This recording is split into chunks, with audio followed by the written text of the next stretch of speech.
Good morning and welcome to Inside News. It's our Friday show on the mark, and I must say I'm very happy to have Shahil back because Shahil's been saying for a while that he's going to tip me in the win of the Barbie Cup. So I'm just excited as you are to hear what he's going to tip us later. It's amazing when there is a classic, the sort of ambience and the atmosphere around Champ de Mars in the morning is totally different, and it's going to be an exciting race day. We do have 9 races carded, so myself and Shahil are going to jump straight into it. We'll start off with race 1. It's a 1400 meter rating 020. And all these 020s are always tough to find winners. I was very puzzled with the ride, or I wouldn't say the ride, but the way Man from Seattle was ridden last time. He was drawn 1, he was at the back of the field most of the way. He didn't really kick on that well either, so that was a little bit of a, well, like I said, I was a little bit surprised. Just looking through this field, I'm going to give him another chance. I think he's a decent horse. I mean, you just have to go back to that penultimate run where he finished a length behind Heart of Darkness. Heart of Darkness came out and won last week. So that form has been franked, and I personally believe he's got the best form in the race. He has got 3 kilos off his back. I just hope that he gets placed a little bit closer this time, Man from Seattle. I think he's a nice horse, and I was very disappointed with his last run last week. Shahil, what do you think of Man from Seattle, firstly, and secondly, I'll ask you to talk about anything else you like in the race. I like him too. Like you said, he was a bit disappointing last week, but like you used to say, every horse has the right to have an off day. Maybe he had an off day last week. We can never ignore a beaten favorite. He will have the apprentice claim this time. Jamil Hussein is riding after 1 week of suspension. I also give him another chance. He's my first choice for the win. I also like number 4, Bridegroom Birdie. He's drawn 1. He's the only front runner when I look at the race card. If he gets to the lead easily, he should be able to be in the placers. And for third, maybe Anton Ruskin. I've seen this horse in training during the week. He's working quite well. Brandon Louis had a great week last week with 4 winners. Should be in the placings too. Okay, there was one horse I want to touch on, and that's number 2, the Third Man. I noticed that he's been running in the rating of 36. He's down to a rating of 20. He wasn't disgraced in 36, although he got beat 7 lengths and then 7 lengths again, but obviously by a lot tougher opposition than what he'll be taking on in the 020. So the Third Man, I definitely give him a chance. I do agree with Bridegroom Birdie. I think you can ignore his last run from that bad draw when he was rushed around, and then like Anton Ruskin as well, I suppose, like we said, Brandon Louis riding on top of his game. He has lost that 4 kilo, he's down to a 3 kilo, but I don't think that's going to make much of a difference to Brandon Louis. He's really riding with a lot of confidence, and I like the way he's riding it. I'm going to stick with Man from Seattle. I'm going to give him another chance. My second choice will be number 2, the Third Man, and then I'll go Bridegroom Birdie for third. Shahil, your trifecta? I'll go with Man from Seattle, Bridegroom Birdie, and Anton Ruskin. Alright, perfect. That's the first race done and dusted. Let's hope you get off to a good start. There is 9 races to get through. Right, race 2, 1850 benchmark 46. I personally like Netflix. I think there's a little bit of value about this horse. The reason why I like him, if you go back to his run on International Day, he was only beaten 2 lengths by Kamal Kavu. This time he is 3.5 kilograms better off. I personally think that this horse is better over the 1850, and I know he like Man from Seattle, he ran last week. I don't think he had a tough race, and once again Jamil Hussein takes that 3 kilos off his back. He's going to be carrying 59 kilos, drawn 1. A lot of things pointing in his favor of Netflix, and obviously Kamal Kavu, you would imagine he must have a good chance as well. He's probably the only horse that's going to go out and lead, although he was beaten by New Star last time. He's only 1.5 kilos better off with New Star, but I suppose those 2 are going to be my first and second choice. Shahil, what do you like in this race? I personally like Emo because last time in the reference race where New Star won, he was finishing strongly too. He just got beaten on the line by New Star. With the Brandon Louis claim and draw 3, he should be right there. Kamal Kavu, like you said, he'll be left in front alone if Emo can catch him. I believe this race should be between number 2 and number 3. Alright, yeah, Emo is a little bit of a, I don't know, question mark if you want to call it that. I see he's never won further than 1650. He's never gone, although he has run a very good race over 2100, but to be fair, it was 7 league boots. I think he's taking on a little bit stronger, but I do agree with Shiley. He's got unbelievable form. I just can't understand why he's never won further than a 1650. But anyway, let's get back to our selections before we move over. I'm going to stick with one Netflix to beat Kamal Kavu. I'll go with Shahil for Ema with that third place. I'm going to go with Ema, and for second Kamal Kavu, and for third I'll go with Ave Avail. I've seen this horse at training. He's working quite well, so keep an eye on him. Okay, great. Avail as well. Another horse that never seems to run a bad race, Avail. Right, the third race, it's a 1450 benchmark 31, and I suppose you have to respect number 9 Stockbroker. Very good win last time, easy win. In fact, he won pulling up, and I don't think the draw is going to be a factor for this horse. I'll tell you why, because I thought his second start, he was probably a little bit closer than I would have liked him. Last time he was given a patient ride by Daniel Stackhouse. Daniel's riding him again. He's going to be drawn 8. I think he's going to have no option but to probably try and get into a position where he's not racing wide, and that could find him sort of like midfield.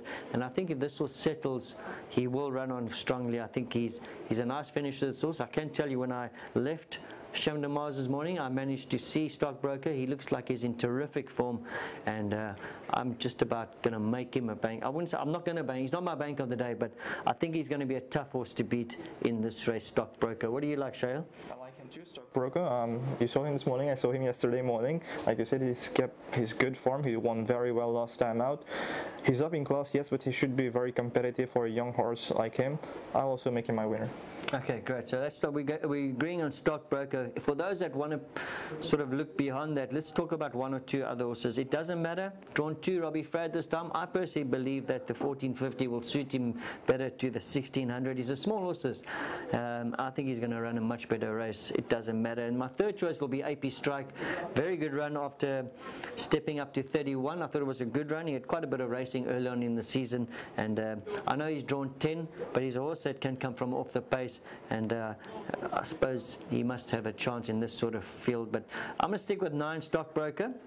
I'm going to go Doesn't Matter and AP Strike for third. Joe, is there anything else you want to talk about? Yeah, just to touch on the number 7, the newcomer from the Ashes. Yeah. He's run 4 times for 4 places. He has put up some decent work in the mornings, so I'll go with him for my third choice. So I'll go with Stockbroker, It Doesn't Matter, and From the Ashes. Okay, yeah, From the Ashes. Interesting to note that they've fitted him with a pair of pacifiers to run first timers, and I think they've tied his tongue as well. So obviously they've done quite a little bit of homework as far as From the Ashes is concerned. He's got some decent form in South Africa, and if he's fit and ready and handles his first experience quite well, I suppose you have to respect his chances as well. Number 7, From the Ashes. Right, let's move over to race 4, 1500 benchmark 56. And I remember, Shael, you tipped me this horse.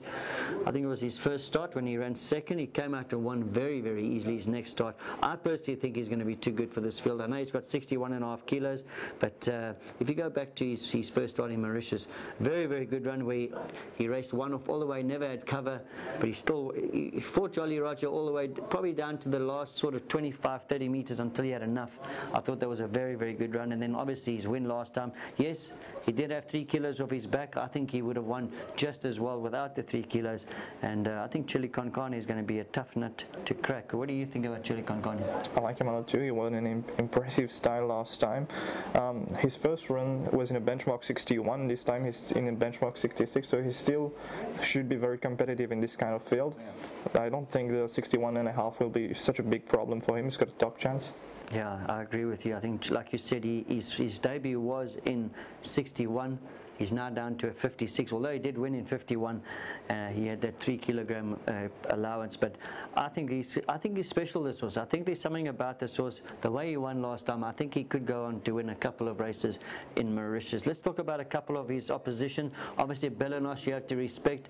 He won his penultimate start. Unfortunately, he lost it on objection. So he was a winner without a penalty last time, but he won quite easily. He beat Netflix, the horse that I like, early on in the day. So Belenos, you got to respect. And then my third choice, I think New Hampshire. He's been knocking at the door. The stable had their first winner. Horses are starting to run a bit better. I suppose you have to respect him. Shahil, I know you want to talk about a horse. Yeah, I like number 6, Gingerbread Man. I think you know him quite well. You've ridden him at Pest Lafayette. He's got some decent South African form. He's a 5-time winner. He's run in a Daily News, which is a Group 1. I'll let you talk a bit more about him. Yeah, listen, Gingerbread Man, like Shahil says, I have done a bit of work with him when he first arrived at Post Lafayette. He's a beautiful horse. He's really a lovely horse. When he when he arrived, he was pretty light, but we managed to get some weight on him and some condition, and I'm pretty happy with how Rogers has sort of got him to progress. He's looking a lot better. I just think he might just need this run. I'm hoping he runs a good race. I hope he runs a place, because it's nice to see Raj Amden with a nice horse in his stable, and let's hope that Gingerbread Man goes on to win a few races for Raj. But I think, my personal opinion, he's probably just going to need this run, but I think he's going to run a good race. I wouldn't be surprised if he finishes in the first 3. That's true. All right, let's move over to race 5. It's a 1450 benchmark 61. Once again, we're going to put a little bit more pressure on Jameer Ali-Hassan. I think this horse has got a good chance. I'm not going to bank him. In fact, I think it's a tough race, but I just think that this race might just be run to suit him. He's got 3 kilos off his back. He's got 59. He goes out to the front, this horse, and having a look at the field, I don't see a lot of horses sort of that's going to be quicker than him, and I think that if this horse does manage to get to the front with that 3 kilo allowance, Jameer Ali-Hassan's learning how to judge pace nicely. Now he's really starting to progress as a jockey, and I suppose Captain Magpie has to have a good chance. Like I said, I'm not going to make him a banker. It is quite a tough race to find an outright winner. One horse before I speak to Shola, I want to talk about is number 2, Brilliant Crimson. He's been running in a lot tougher, and he's run some decent races. 3.5 lengths behind Nottinghamshire, 5.5 lengths behind 10 Gun Salute. Remember, this horse was entered for the Barbie. Yes, he is drawn 8, but I think he is a horse that can come from off the pace. He too has got 3 kilos off his back. Brandon Louis, we all saw what he did last week with those 4 winners. He's also another one riding with a lot of confidence. I think it's going to be between the 2 young apprentices to fight out this race. But like I said, if you're an exotic player, sort of like a pick 6 or pick 8, I would load a couple of horses here. Shahil, do you find anything interesting, exciting in this race? I'd just like to touch on number 8, Bonnie Prince. He's a good newcomer. He's got a good South African form. He's still a bit unexposed because he's a 4-year-old who's run only 8 times for 3 wins in two places. He's shown pace in his races, so he could follow Nia Captain Magpie, and if he's good enough, maybe he'll go very close. But I agree with you. This race should be between these 2 apprentices, so I'll go with Captain Magpie, Bonnie Prince, and Brilliant Crimson. Okay. I do agree with Shahil as well. Bonnie Prince, what I've written down, he's got some cracking form, 3-year-old form, and if he's not in need of this run, he definitely will run a good race here. There's just one other horse I want to talk about, that's Saint-Tropez. This horse's South African form is too good to ignore. He ran with some of the best horses of his generation. I know he probably never ran a great race first time out, but I think he probably would have needed that, and I'm expecting a much better performance from Saint-Tropez. But once again, I will say that race 5 is a tough race. If you are an exotic player, load a couple of horses. Before we move over, let's give our trifecta. I'm going Captain Magpie, Brilliant Crimson. I'm going Saint-Tropez for 3rd. Captain Magpie, Bonnie Prince, and Brilliant Crimson. Okay, great. Thanks, Shahil. Right, now it's the big one. It's a Barbic Cup, and really exciting race. Myself and Shahil were driving, we were talking about this race, and we said you could make an argument for almost every single run in this race. It is at level weights. It's going to be a cracking race. I hope that you guys come down and watch this race. I think it's going to be one of the best Barbies we've seen in quite a long time. Let's talk about our fancies. I'm going to go with number 1, Baritone. I just like the way this horse has won his 2 races here, especially the Duchess. You could excuse him for his 2nd run, probably a 2nd run after arrest syndrome. A lot of horses do it here, some horses don't. It's not an exact science, but he came out and really impressed me his next start when he beat Hard Day's Night. It was a good win. I like the fact that this horse has done well over a mile, 1800 in South Africa, so the distance is not going to be a problem for Baritone. The pace is going to suit him, and I can tell you that he looks terrific, this horse. I saw him on Tuesday morning. He looked very, very well. I like Baritone. Shahil, before I move over, give me your first choice, or talk about your first choice. I like number 9, actually, Ready to Attack. I saw him on Tuesday with his gallop with Kremlin Captain. I saw him yesterday too. He's very well. Only the 12th barrier is quite of a problem, but if you remember well, he won the Gold Cup with the 10th draw. So if in Manchester can place him sort of one-off, if he gets a cover, he should be right there, Ready to Attack. Yeah, I think Ready to Attack, like you said, he has got that bad draw, but that Gold Cup, I thought Emran gave him a very good ride. It was a very patient ride as well, and hopefully he's going to adopt the same tactics, because I personally believe that he was too handy last time. I think this is the sort of horse that likes to settle, and he's got a very good finish. You can't write off Ready to Attack. He's a good horse on his day. Remember, he is a classic winner already. Right, then I want to touch on number 7, Table Bay. He's the talking horse of the town. Like I said, the ambience and the atmosphere around Champ de Mars, around the classic day, totally different. A lot of people talking about Table Bay. Look, you can't ignore his run to Baritone in the Duchess. I thought it was a very good run. He is 2.5 kilos better off with Baritone this time. You can totally ignore his next start, Shail. I thought he was rushed around from that bad draw, and I suppose he had to stop. But one question mark is the mile. I know in South Africa he won a 1500, but his best sort of form in South Africa was over 1400. But I don't think he's going to have a problem. It's a question mark, but I'm not too worried about it. Shail, what else do you want to talk about in this race? I do agree with you with Table Bay. He's whispered to run a cracker, and we have to respect the fact that the stable jockey has elected to ride him, despite the Gajadar stable have 5 runners, so he should go close to. We can't ignore 10 Gun Salute. He's the choice of Robbie Fred, even if I think the 1600 could be a tad too short for him, because this horse has one over 1800, and like you said on Tuesday, he'll be better suited for the Maiden Cup maybe.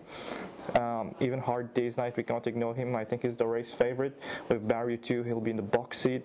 It's quite a tough race, but very interesting race. Yeah, I must say, at the weights, I can't see him beating Baritone Hard Day's Night. I'm not going to write him off. I've made that mistake before. I've written him off before. Well, no, I didn't write him off. I just didn't think he could beat Carroll at one, and he beat Carroll quite convincingly. So Hard Day's Night, you have to respect. This is another race where it's quite tough, but I'm going to stick with number 1, Baritone. I think Table Bay is going to be his biggest opposition, and I like 10 Gun Salute. I thought Robbie Fred gave him a cracking ride last time when they went slow, but this time the pace is going to be a lot better. I think 10 Gun Salute's going to settle nicely, and he's going to be one of the best finishers. So Baritone, Table Bay, 10 Gun Salute's my trifecta. I go with Ready to Attack, Baritone, and Table Bay. All right, perfect. Well, that's the Barbie. Let's hope myself and Shahil have sort of trimmed it down for you. Right, 7th race, 1600, benchmark 36. I've written here upset race. This race has got an upset look about it. I suppose you have to respect the favourite, Captain Spandicella. His barrier trial on Tuesday morning was very, very impressive with the blinkers. And even before I found out that they were putting blinkers on this horse, I thought when I watched his last run, I thought this is an ideal horse to slap a pair of blinkers on, and his barrier trial was very good. It was an easy barrier trial. It's not like he was sort of forced. He was just kept in hand by Robbie, and you have to respect him. Although he is going up in class from a 31 to a 36, he's only going to shoulder 56 kilos, and it's tough, but I'm going to make him my first choice. Before I move over to Shahil, in case he steals my limelight, I want to go with number 8, Euroclodian. I think that this horse is going to run a cracking race. You just have to look at his last 2 draws, and he was sort of rushed up, because I think obviously he's won his races from the front, and you've got to. I like this horse. I just like everything about him. I like the way he's looked, the way he's been working. He's got 3 kilos off his back. Unfortunately, he is drawn 7, but I think he could possibly lead in this race. There is one other horse that could take him on. Which horse is that, Sholji? That's Mooney. I think Mooney, obviously he's won those 2 1,000-meter races. Last time he pulled hard with Robbie Fred. I think with that bad draw, they could just make him want to use that long stride of his, and he might just want to go off and lead as well. But Euroclodian, he is drawn on his inside. He's got 3 kilos off his back. He might be able to get to the lead first. So another tough race. Luckily, the 8th and 9th is a little bit easier for me. Shahil, give us your sort of rundown of this race. I'm going to go with Euroclodian. Actually, I'm going to make him my value bet of the day. I think he's trading around 5 to 1.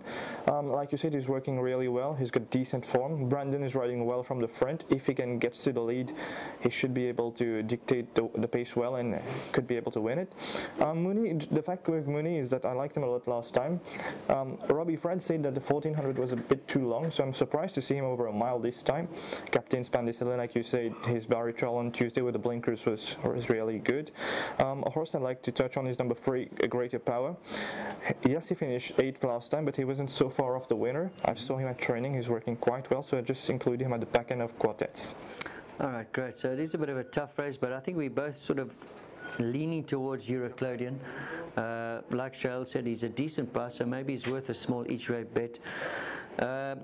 I think I'll go with Euroclodian to beat Captain Spanicella. My third choice will probably be Mooney because he's a decent horse. And personally, I think he won't have a problem with the 1600. He ran a very good race in a 1600, and he's running a 1800. I see he pulled that day as well. But I think he's the type of horse that if they use his stride, he might just be. Well, he's obviously going to be a lot better than when he's been eased back and pulling. So, Mooney, I know he's got that bad draw, but I'll make him my third choice. I'm going to go Euroclodian, Captain, Mooney. Euroclodian, Captain Spandiesel, and A Greater Power. Okay, great. Let's move over to race 8. It's a 1365.025. Shahil gave us his value bet. This is going to be my value bet. Number 2, Rahib. Can't believe he's trading around 570, 580. Obviously, the bookmakers on a Thursday, you can't always go with that price, but that's what he was quoted yesterday. I think that this horse is going to be quite a hard horse to beat. It's not a strong field. All due respect to the owners of the horses in this race, I don't think it's the strongest of fields. I think he's raced against better. Excellent run in the 990 last time when he was running on. One other thing I want to touch on is if you go back to his debut, it was a 0.26. He's then been tried in 31 and 36. He's back to the 0.25. I think this horse is a little bit better than what he's shown us, and I'm expecting a good run from Rahib. Yes, he's drawn 8 out of 8. Well, sorry, he'll be drawn 7 out of 8 now with the emergency acceptor. But I think he's a horse that can come off the speed. And I'm expecting a good run from Rahib. What do you think about my value bet? I do agree with you. He's finished very well over 9.90 last time, which maybe could be a bit too short for him. It drops to a 0.25, which should help him. The draw, maybe I don't know where he'll follow. I just hope he gets a good position in the running of the race. His main danger, I believe, will be Newsman. His comeback has a promising comeback run last time after some problems. He also goes in with a chance, but this is a tough race. Yeah, it is a tough race. I mean, if there's another race that you would imagine that there's going to be a little bit of a result, but I'm hoping that Richard Oliver manages to get a position from that 8th draw, and I think that he's going to be my first choice. In fact, it's such a tough race that I've only written down 2 horses, Rahib, because I'm confident enough that he's going to win, and then obviously Newsman is going to be his danger. But if you look beyond those 2, well, then you'll have to talk about the whole race, the whole race. All right, so I'm going to go Rahib, Newsman. What are you going? You going opposite? No, I'll go with Rahib, Newsman, and maybe for third, Magic J. The 3 horses we've tipped, they've drawn 7, 8, and 9. Yeah, all right. So like we said, it is a tough race. Well, the good news is, well, I wouldn't say let's hope it ends up in good news, but I think we can end the day off with a banker, number 3, Square the Circle. I remember you tipped it to us last time, and he won a very, very good race, and there's no reason why he can't follow that up. He looked very, very good in the training, and look, he has got a bad draw, but he came from sort of not too far. Well, he wasn't too handy last time. I just think that he's going to be too good for this field. He's made natural improvement, and I think Square the Circle is going to be a tough nut to crack. I'll also banker him. He was an impressive winner last time, won by full length. He's not made for this class, I believe. Benchmark 31 is still low for him. He could go on into better things this season, so I'll go with Square. I agree. I like the way he won. It was full of sort of authority and just gave me the impression that he's, like Shale says, he's better than the category that he's in. So Square the Circle. Hopefully, pick 8 finishes in race 8. So if you made a bit of money, put it all on Square the Circle in the last. If you haven't, beg, borrow, steal some money and put it on Square the Circle in the last. I think he'll be hard to beat. Right, well, that's a wrap up. I'm going to give you my banker is Square the Circle.